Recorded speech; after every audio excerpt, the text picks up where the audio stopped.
Welcome sa aking nilagang kamote at saging na saba. Tingnan niyo naman, nag-uusok-usok pa yan. Kagagaling pa talaga sa kaldero. At naangin na nga ni ang kaldero. Agay. Ang sarap. O diba? Nag-iinusok pa yan. Yan ang pagkain natin mga marikoy ko. Diba? Ayan, tingnan niyo. Gusto ko kasing ganito yung medyo natuyo. Hindi yung nalunod sa tubig. O ayan o. Kaya hindi yan basta-basta mapapanis. Kasi inaabot pa yan ng kinabukasan. Mga marikoy ko. O diba? Usok-usok pa yan. Diba? Kabataan ko, Diyos ko, yung kaani pa lang, diretso laga agad yan. Oh. Ngayon, bibili ka na lang talaga sa palengke. Nung kabataan ko, sawang-sawa kami pagka-harvest. Talaga naman, wanto sawa. Mais, saging, kamote. Masarap yun. Yung kamote, kulay dilaw yung balat. Masarap yun, yung kulay dilaw ang balat. Oh, usok-usok pa yan. Masarap ang kulay dilaw ang balat. Kasi maganda rin yung pinakang laman niya, yung texture ng laman niya. Hindi siya, init.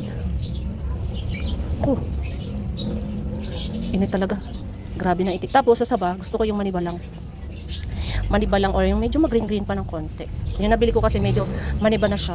Pero hindi ganun kalambot. Ganito. Isang piling kasi yan, hinati ko lang kasi hindi ko naman mauubos. So ito, bukas, hinog na ito bukas, sigurado, dilaw na lahat.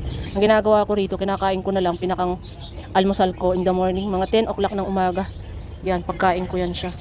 So meron tayo dito magkari-kari ang marikoy ninyo. Maraming gulay. Tapos alam nyo ba, yung gagawin kong kari-kari is chicken. Instead, may baboy akong binili pero hindi naman ko yun kakainin para yun sa mga bata. So, chicken. Ito. Ayan, kayami. Kalami, may baboy, paborito mo yan. Huwag mo sabihin hindi mo paborito yan. Paborito ko dati yan, syempre. Pero ngayon di na. Grabe taba, hilaw to kanina, parang prinito ko lang siya ng walang mantika para nga palabasin ng sarili niya mantika. Pero kasi ngayon, parang nasa ibabaw lang siya para medyo lumambot-lambot. Ayun siya.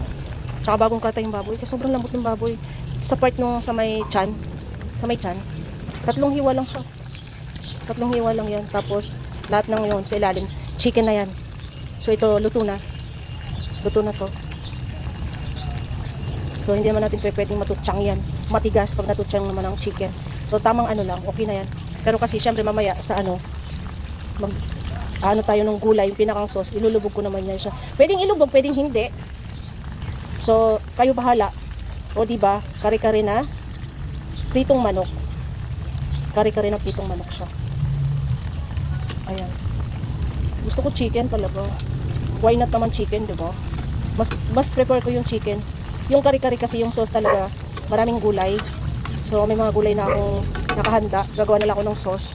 Tapos yung peanut ko kasi is yung matatabang to, wala tong asukal halos. Dati yung gumagawa nito, kaya hindi na nagustuhan ng mga anak ko kasi yung unang-unang gawa nito is creamy, maraming gata, syempre, asukal. Pero ngayon, matabang na siya.